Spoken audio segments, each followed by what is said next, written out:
মহানগর উত্তর বিএনপির অত্যন্ত সংগ্রামী নেতা, ঢাকা মহানগর উত্তর বিএনপির যুগ্ম আহ্বায়ক জনাব মোস্তাফিজুর রহমান সেগুন আমাদের মাঝে উপস্থিত।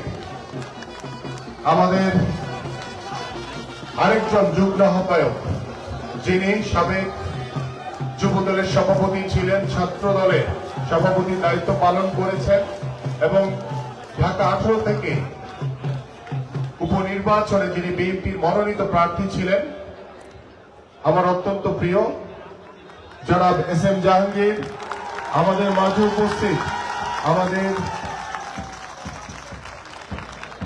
বাংলাদেশ জাতীয়তাবাদী মহিলা দলের কেন্দ্রীয় সংসদের সাধারণ সম্পাদক, আমার অত্যন্ত শ্রদ্ধাভাজন সুলতান আহমেদ আমাদের মাঝে উপস্থিত।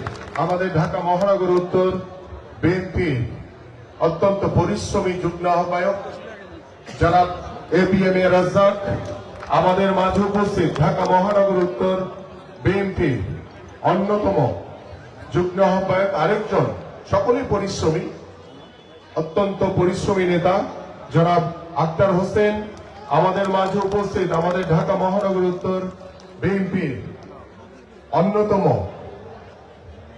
যুগ্ম আহ্বায়ক জনাব আতাউর রহমান চেয়ারম্যান আমাদের মাঝে উপস্থিত। আমাদের ঢাকা মহানগর উত্তর বিএনপির আরেকজন আপনাদের সকলের সুপরিচিত, আমাদের ঢাকা মহানগর উত্তর বিএনপির যুগ্ম আহ্বায়ক সাবেক স্বেচ্ছাসেবক দলের সভাপতি সাধারণ সম্পাদক জনাব গাজী রেজাউল হোসেন রিয়াজ আমাদের মাঝে উপস্থিত। আমাদের ঢাকা মহানগর উত্তর বিএনপির অন্যতম যুগ্ম আহ্বায়ক, অত্যন্ত সাংগঠনিক একজন লোক, সাংগঠনিক পরিশ্রমী নেতা জনাব আফাজউদ্দিন আহমেদ আমাদের মাঝে উপস্থিত। আমাদের ঢাকা মহানগর উত্তর স্বেচ্ছাসেবক দলের অন্যতম পরিশ্রমী সাহসী নেতা, ঢাকা মহানগর উত্তর স্বেচ্ছাসেবক দলের সংগ্রামী সভাপতি, আমার অত্যন্ত কাছের ছোট ভাই জনাব শেখ ফরিদ আহমেদ আমাদের মাঝে উপস্থিত। আমাদের ঢাকা মহানগর উত্তর মহিলা দলের সংগ্রামী আহ্বায়ক নায়েব ইউসুফ আমাদের মাঝে উপস্থিত। ঢাকা মহানগর উত্তর বিএনপির আরেকজন অন্যতম যুগ্ম আহ্বায়ক, অত্যন্ত পরিশ্রমী নেতা, আমার অত্যন্ত প্রিয় জনাব মাহবুব আলম মঞ্জু আমাদের মাঝে উপস্থিত। আমাদের ঢাকা মহানগর উত্তর মহিলা দলের সদস্য সচিব অ্যাডভোকেট রুনা লায়লা আমাদের মাঝে উপস্থিত। আমাদের ঢাকা মহানগর উত্তর বিএনপি অন্যতম সদস্য জনাব রেজাউর রহমান ফাহিম আমাদের মাঝে উপস্থিত। ঢাকা মহানগর উত্তর বিএনপির অন্যতম সদস্য জনাব আব্দুল সালাম সরকার আমাদের মাঝে উপস্থিত। ঢাকা মহানগর উত্তর বিএনপির অন্যতম সদস্য সাবেক কাউন্সিলর জনাব শামীম পারভেজ চৌধুরী আমাদের মাঝে উপস্থিত। ঢাকা মহানগর উত্তর বিএনপির আরেকজন অন্যতম সদস্য, অত্যন্ত প্রবীণ রাজনীতিবিদ জনাব আবুল হোসেন আব্দুল আমাদের মাঝে উপস্থিত। ঢাকা মহানগর উত্তর বিএনপির আরেকজন অন্যতম সদস্য পরিশ্রমী নেতা হাফিজুল হাসান শুভ্র আমাদের মাঝে উপস্থিত। ঢাকা মহানগর উত্তর ছাত্র দলের সাধারণ সম্পাদক জনাব লিপকন আমাদের অত্যন্ত ছোট ভাই আমাদের মাঝে উপস্থিত। ঢাকা মহানগর উত্তর মহিলা দলের যুগ্ম আহ্বায়ক রাবি আলম আমাদের মাঝে উপস্থিত। ঢাকা মহানগর উত্তর স্বেচ্ছাসেবক দলের সাংগঠনিক সম্পাদক এস এ খোকন আমাদের মাঝে উপস্থিত। ঢাকা মহানগর উত্তর বিএনপির সাবেক মহানগর নেতা আমাদের নাসির ভাই, আমাদের হেলাল তালুকদার রয়েছেন আমাদের দক্ষিণখান থানা বিএনপির ভারপ্রাপ্ত আহ্বায়ক, আমাদের মাঝে উপস্থিত রয়েছেন আমাদের বিমানবন্দর থানা বিএনপির সাবেক সভাপতি আমাদের জুলাস ভাই, আমাদের রয়েছেন আমাদের ঢাকা মহানগর উত্তর বিএনপির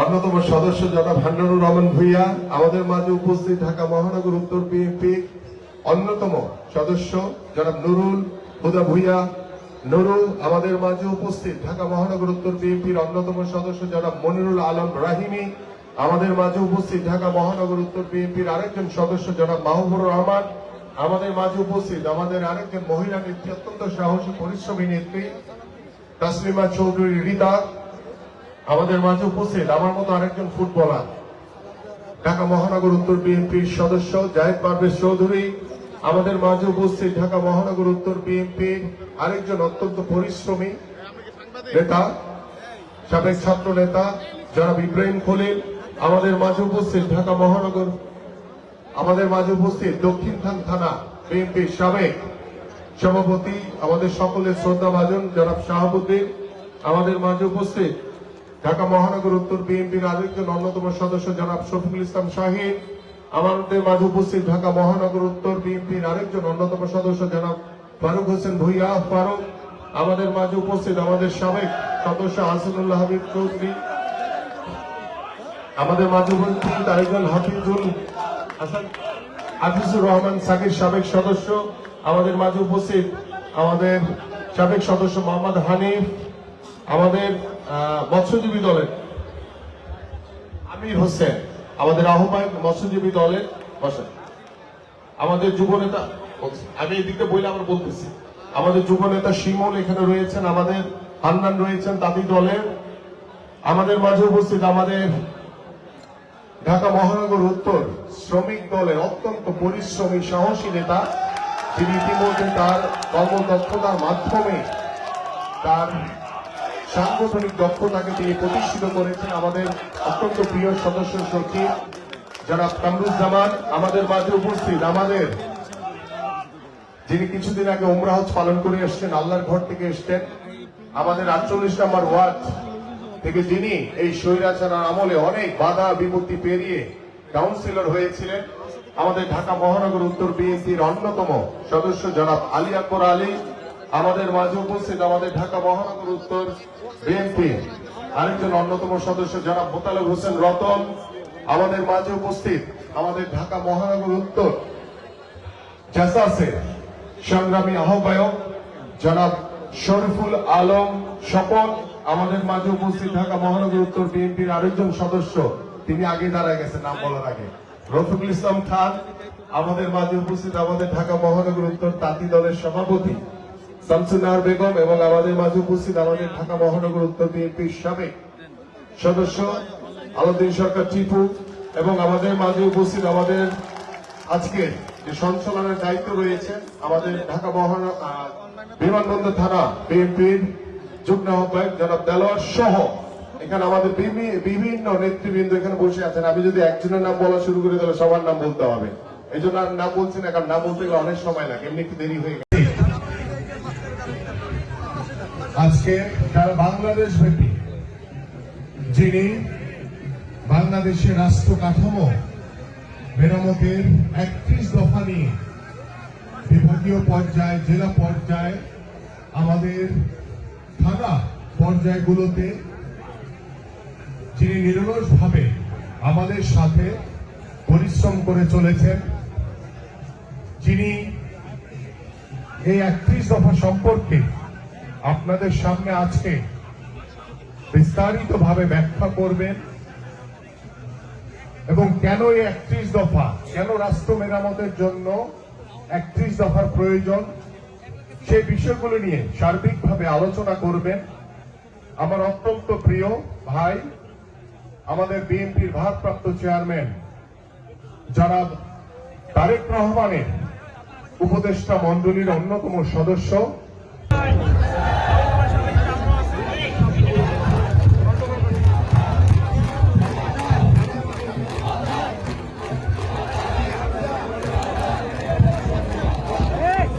পাচ্ছেন যে গত 17 বছর ধরে এই স্বৈরাচার শেখ হাসিনার সরকার বাংলাদেশ জাতীয়তাবাদী দল বিএনপি নেতা কর্মীদের উপরে যেভাবে জুলুম নির্যাতন নিপীড়ন চালিয়েছে, বাংলাদেশের সাধারণ মানুষের উপরে যেভাবে জুলুম, নির্যাতন, নিপীড়ন চালিয়েছে, মামলা হামলা দিয়ে বাংলাদেশকে একটি মামলার বাংলাদেশ বানিয়ে ফেলেছিল, হামলার বাংলাদেশ বানিয়ে ফেলেছিল।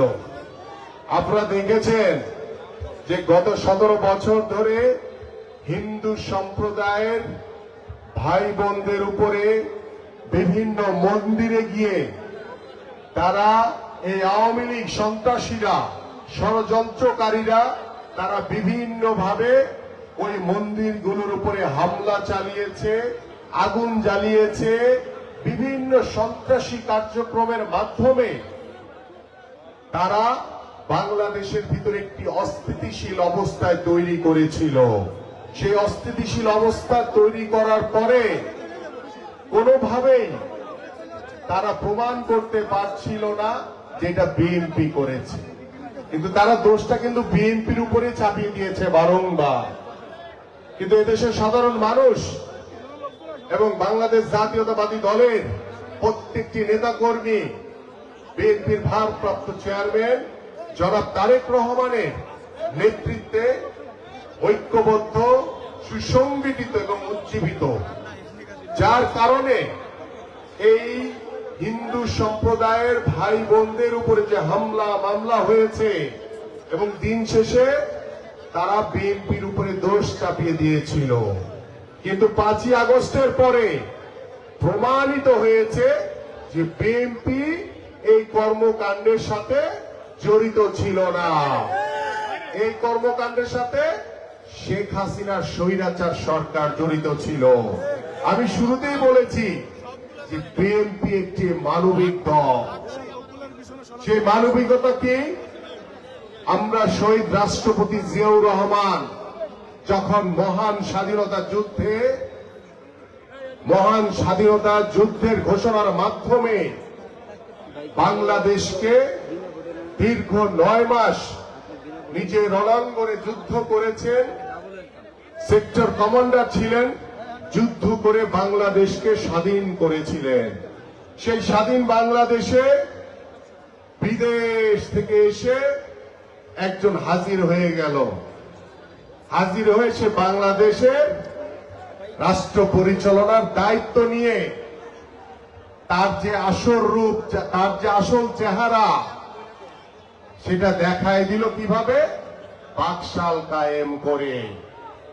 বাকশাল কায়েমের মাধ্যমে বাংলাদেশের যে গণতন্ত্র, বাংলাদেশের মানুষ যে দীর্ঘ 9 মাস যুদ্ধ করে স্বাধীন করে যে গণতান্ত্রিক বাংলাদেশ দেখতে চেয়েছিল, যে সুন্দর শান্তিপূর্ণ বাংলাদেশ দেখতে চেয়েছিল, সেই বাংলাদেশকে বাকশালী কায়েমের মাধ্যমে ধ্বংস করে ফেলা হয়েছে। সেই বাকশাল থেকে আমাদের শহীদ রাষ্ট্রপতি জিয়াউর রহমান বাংলাদেশে আবারও তিনি বহুদলীয় গণতন্ত্রের প্রবর্তন করেছিলেন। তিনি বাংলাদেশের মানুষের কাছে গিয়ে তিনি নিজে খাল খনন করেছেন। আপনাদের সকলের মনে আছে না? নিজে খাল খনন করেছেন। বাংলাদেশের কৃষিতে তিনি বিপ্লব ঘটিয়েছিলেন। বাংলাদেশের শিল্পতে তিনি বিপ্লব ঘটিয়েছিলেন। বাংলাদেশের জনশক্তি রপ্তানিতে তিনি বিপ্লব ঘটিয়েছিলেন। এবং তিনি প্রত্যেকটি সাধারণ মানুষ, অসহায় মানুষের কাছে গিয়ে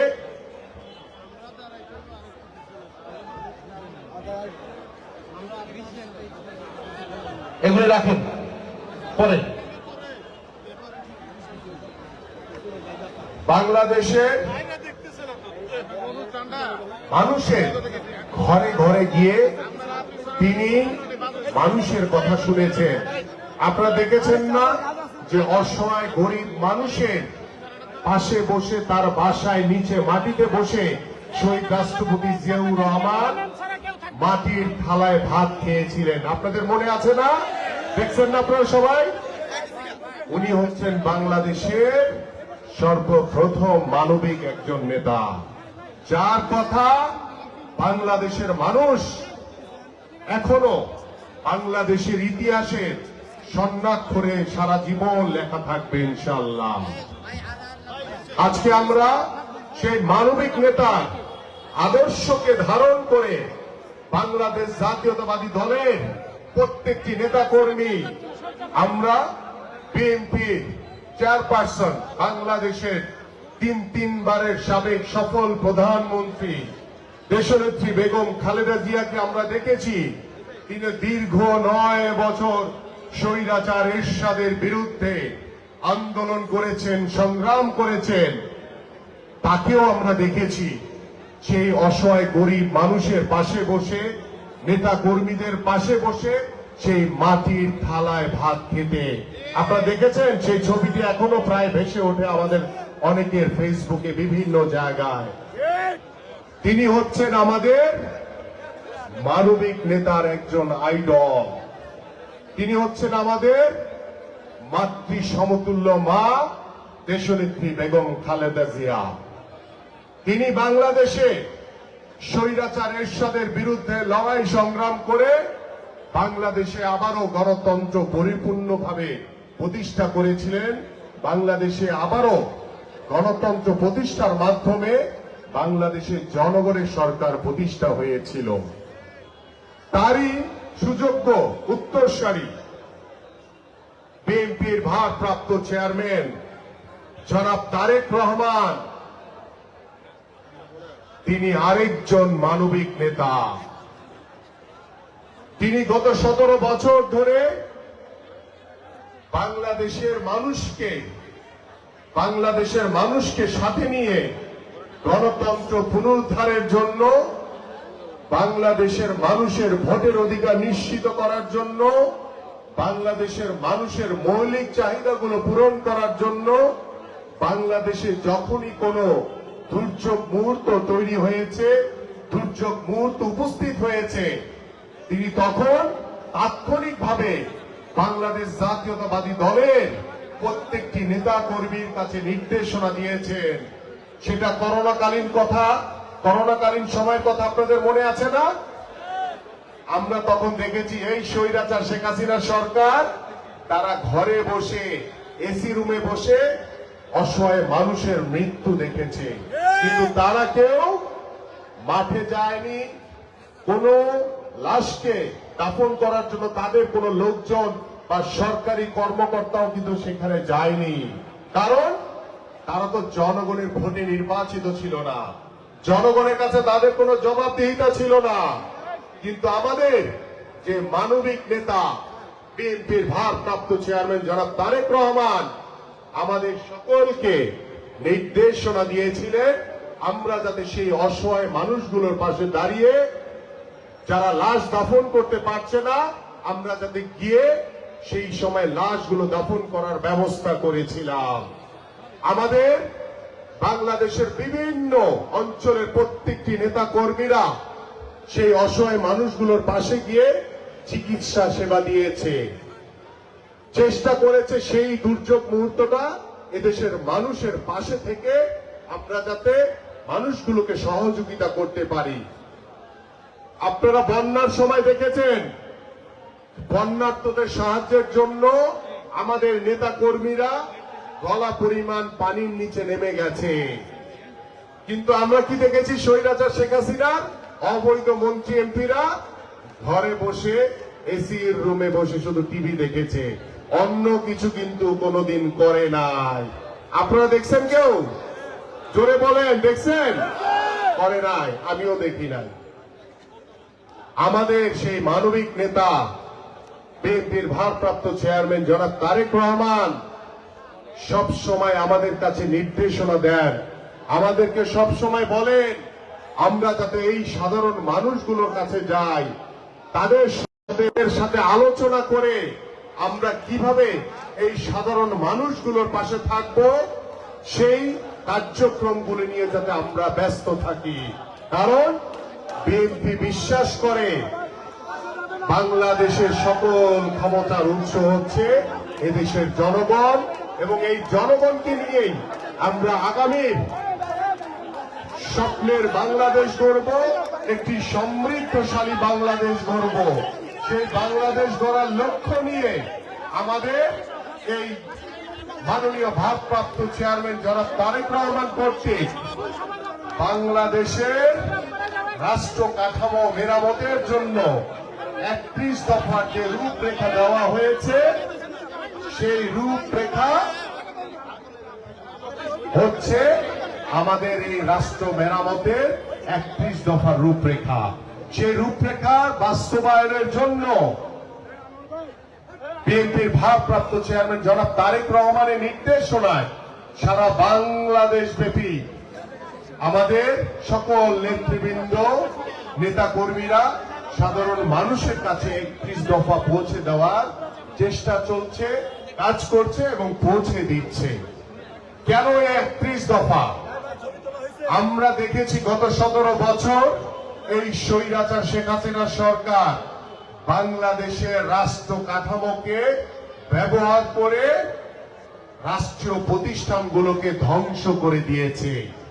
সেই ধ্বংসস্তূপ রাষ্ট্র কাঠামোকে পুনর্গঠন করার জন্য, সংস্কার করার জন্য সংস্কারের কার্যক্রম, যাতে বাংলাদেশের সেই ধ্বংসস্তূপ রাষ্ট্র প্রতিষ্ঠানগুলোকে পুনর্গঠন করে আমরা যাতে নতুন ভাবে ঢেলে সাজাতে পারি। এবং এই 31 দফা নিয়ে বাংলাদেশের কোন মানুষের কোনো কিন্তু দ্বিমত নাই। কারণ এই 31 দফা বাংলাদেশের সাধারণ মানুষ থেকে শুরু করে, বাংলাদেশের টপ থেকে শুরু করে একদম লোয়ার লেভেল পর্যন্ত প্রত্যেকটি শ্রেণীতেই এই 31 দফা সকলেই গ্রহণ করে নিয়েছে। সেই গ্রহণ করার মাধ্যমে প্রমাণিত হয়েছে যে বাংলাদেশের মানুষ এই 31 দফার মাধ্যমে রাষ্ট্র কাঠামো মেরামত চায়, রাষ্ট্রের সংস্কার চায়। এবং সেই সংস্কারের মাধ্যমে আমরা বাংলাদেশের মানুষের যে প্রত্যাশা, বাংলাদেশের মানুষের শিক্ষা ব্যবস্থার উন্নয়ন করা, বাংলাদেশের স্বাস্থ্য ব্যবস্থা উন্নয়ন করা, বাংলাদেশের দারিদ্র বিমোচন করা। আমি এই 3টা পয়েন্ট একটু কথা বলতে চাই। আজকে দরিদ্র এবং ধনীদের যে বৈষম্য, সেটা কি আপনারা বুঝতে পারেন? একটু জোরে বলেন। কিভাবে দেখেন গত 17 বছর ধরে এই স্বৈরাচার শেখ হাসিনা সরকার শুধু তাদের ওই গুটি কয়েক লোকজনকে ধনীর পর ধনী বানিয়ে দিয়েছে। কারণ তারা বাংলাদেশের উন্নয়নের নামে, বিভিন্ন মেগা প্রজেক্টের নামে তারা শুধু তাদের নিজেদের পকেটের উন্নয়ন করেছে। কিন্তু আমরা এই মেগা প্রজেক্ট করব সেই দরিদ্র মানুষগুলোর উন্নয়নের জন্য।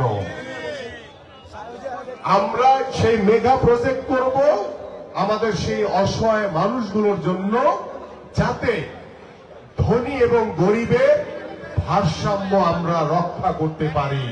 ধনী গরিবের একটি ভারসাম্য থাকা উচিত এবং সেটি পরিপূর্ণভাবে প্রণয়ন করবেন আমাদের মাননীয় ভারপ্রাপ্ত চেয়ারম্যান জনাব তারেক রহমান। আমরা ধনী গরিবের ভারসাম্য রক্ষা করব। ওই 17 বছরে দেখেছি যে ধনী হয়েছে তো ধনী হয়ে গেছে, আর যারা গরিব তারা আরো গরিব হয়ে গেছে। এইটা বাংলাদেশ জাতীয়তাবাদী দল বিএনপি বিশ্বাস করে না। বিএনপি বিশ্বাস করে ধনী গরিবের ভারসাম্য রেখে আমাদের আগামী ভবিষ্যৎ, আগামীর বাংলাদেশ গড়তে হবে। আমি স্বাস্থ্যসেবা নিয়ে দু একটি কথা বলতে চাই। বাংলাদেশে আমাদের এই রূপরেখা বলা হয়েছে স্বাস্থ্যসেবাকে আমরা সার্বজনীন করব। সার্বজনীন মিন্স আমাদের বাংলাদেশের ধনী এবং গরিব তারা সকলেই সমানভাবে স্বাস্থ্য সেবা পাবে। তারা সমানভাবে তাদেরকে বিনামূল্যে স্বাস্থ্য সেবা দেওয়া হবে এবং আমাদের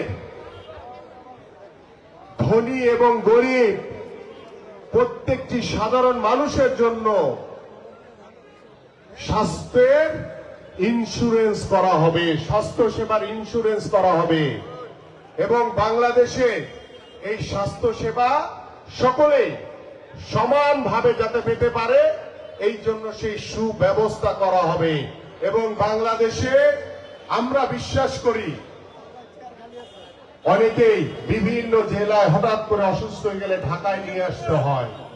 আমরা আশা করি ইউনিয়ন লেভেল পর্যন্ত আমরা ছোট ছোট করে হলেও পরিপূর্ণভাবে আমরা হসপিটাল নির্মাণ করা হবে, যাতে আমার সেই ইউনিয়নের প্রত্যন্ত অঞ্চলের সেই মানুষটি যদি অসুস্থ হয় তাকে যাতে ঢাকায় নিয়ে আসতে না হয়, সে যাতে তাৎক্ষণিকভাবে সেই ইউনিয়নে তার হসপিটালে যাতে চিকিৎসা সেবা পায়, সেই ব্যবস্থা বাংলাদেশ জাতীয়তাবাদী দল বিএনপি করবে এবং সেই স্বাস্থ্য সেবা সম্পর্কে এই রূপরেখায় বলা হয়েছে। এবং আমরা যাদের পকেটে পয়সা আছে, যারা ধনী, তারা কথায় কথায় বিভিন্ন দেশে চলে যায় চিকিৎসার জন্য। আমাদের বাংলাদেশে কিছু বেসরকারি হসপিটাল ছাড়া সরকারি হসপিটালগুলোতে স্বাস্থ্য সেবার যে মান সেটা বলার ভাষায় প্রকাশ করা যাবে না। কত অনুন্নত স্বাস্থ্য সেবা আমাদের এখানে। আমরা চাই যে বাংলাদেশে আরো প্রত্যেকটি বিভাগীয় শহরে, জেলা পর্যায়ে আরো উন্নত মানের হসপিটাল তৈরি করে যাতে মানুষের স্বাস্থ্য সেবা নিশ্চিত করা যায়।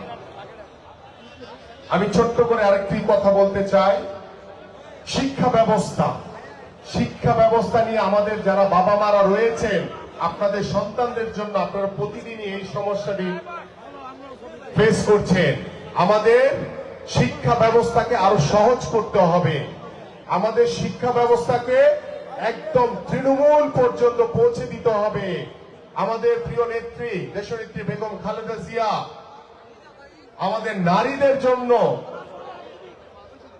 গ্রাজুয়েট পর্যন্ত শিক্ষা ব্যবস্থা অবৈতনিক করেছিলেন।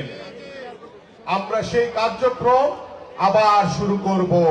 আমাদের এই রূপরেখার ভিতরে সেখানে বলা হয়েছে আমাদের শিক্ষার ব্যবস্থার জন্য প্রত্যেকটি ইউনিয়ন পর্যায়ে, প্রত্যেকটি উপজেলা, জেলা পর্যায়ে, আমাদের বিভাগীয় পর্যায়ে আরো উন্নত মানের সরকারি স্কুল, কলেজ, বিশ্ববিদ্যালয় থেকে শুরু করে এই ধরনের শিক্ষা ব্যবস্থার একটি আমূল পরিবর্তন করা হবে। এই রূপরেখার ভিতরে সেটা বলা হয়েছে। তাই আসুন, শিক্ষা হচ্ছে জাতির মেরুদণ্ড। সেই শিক্ষা ব্যবস্থাকে গত 17 বছর এই স্বৈরাচার সরকার ধ্বংস করে দিয়েছে।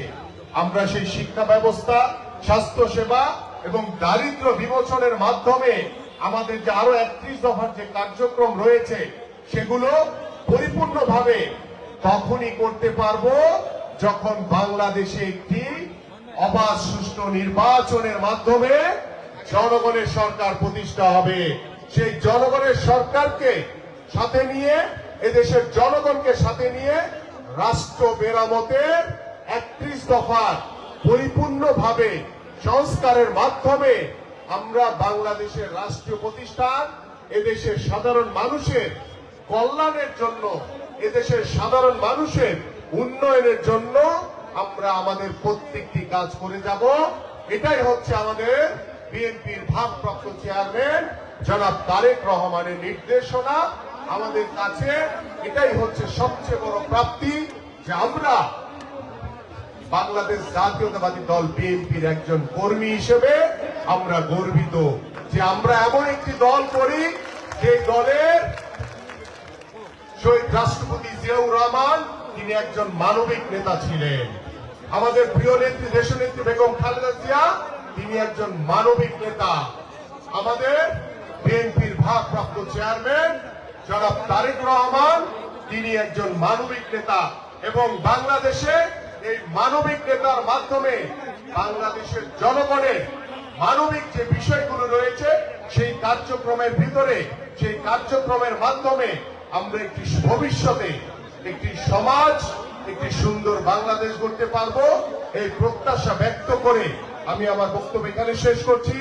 বাংলাদেশ জিন্দাবাদ, বাংলাদেশ জাতীয়তাবাদী দল বিএনপি জিন্দাবাদ, দেশনেত্রী বেগম খালেদা জিয়া জিন্দাবাদ, বিএনপির ভারপ্রাপ্ত চেয়ারম্যান জনাব তারেক রহমান জিন্দাবাদ, শহীদ রাষ্ট্রপতি জিয়াউর রহমান অমর হোক। আমি এই মুহূর্তে যেহেতু আমাদের তার বহিষ্কারের চিঠি রেডি হয়ে যাবে। 6 নম্বর, বিভিন্ন বিষয়ে জ্ঞান, দক্ষতা, অভিজ্ঞতা সম্পন্ন বিশিষ্ট ব্যক্তিদের সমন্বয়ে আইনসভার উচ্চ কক্ষের প্রবর্তন। 7, সংবিধানের 70 অনুচ্ছেদ সংশোধন। স্ক্রিনে কিন্তু দেখা যাচ্ছে, আপনারা একটু চাইলে আপনারা পড়বেন। চলবে না, যদি করেন আপনাদেরও কিন্তু একই অবস্থা হবে। এই জন্য সাবধান হয়ে যান, সতর্ক হয়ে যান। বিভিন্ন জায়গায় চাঁদাবাজি, লুটতরাজ, দখলদারির ওই নব্য বিএনপি কর্তৃক, আওয়ামী লীগ কর্তৃক শোনা যায়, কিন্তু সেখানে অনেক সময় আমাদের এই ভাইদেরও কিছু কিছু নাম, এই বিষয়গুলি আপনারা পৌঁছে দিবেন, তাহলেই আমাদের এই কর্মশালা সার্থক হবে। আমি তাহলে 31 দফা যে রূপরেখা রয়েছে সেটি আনুষ্ঠানিকভাবে আমি আপনাদের কাছে পাঠ করছি। পাঠ করার পরে আমাদের ডক্টর মাহমুদ আমিন এইটার বিষয়ে আরো বিস্তারিত তিনি আলোচনা করবেন। বলবেন একটু মনোযোগ সহকারে শুনেন, এবং আপনাদের হাতে যে লিফলেটটি দেওয়া হয়েছে সেটি দয়া করে একটু পড়েন। আপনারা যদি না পড়েন তাহলে কি করবেন? বাসায় গিয়ে আপনার পরিবারের কাছে কি বলবেন, আপনার ঘরের ওয়াইফের কাছে কি বলবেন, সন্তানদের কাছে গিয়ে কি বলবেন যে তোমরা কি কর্মশালা করে আসছো একটু বলো দেখি। আগে তো বাবার পরীক্ষা দিতে হবে, মায়ের পরীক্ষা দিতে হবে, তাই না? এখন সবাই পড়তেছেন তো? দেখান তো সবাই, হাত তুলেন যে সবাই পড়তেছেন।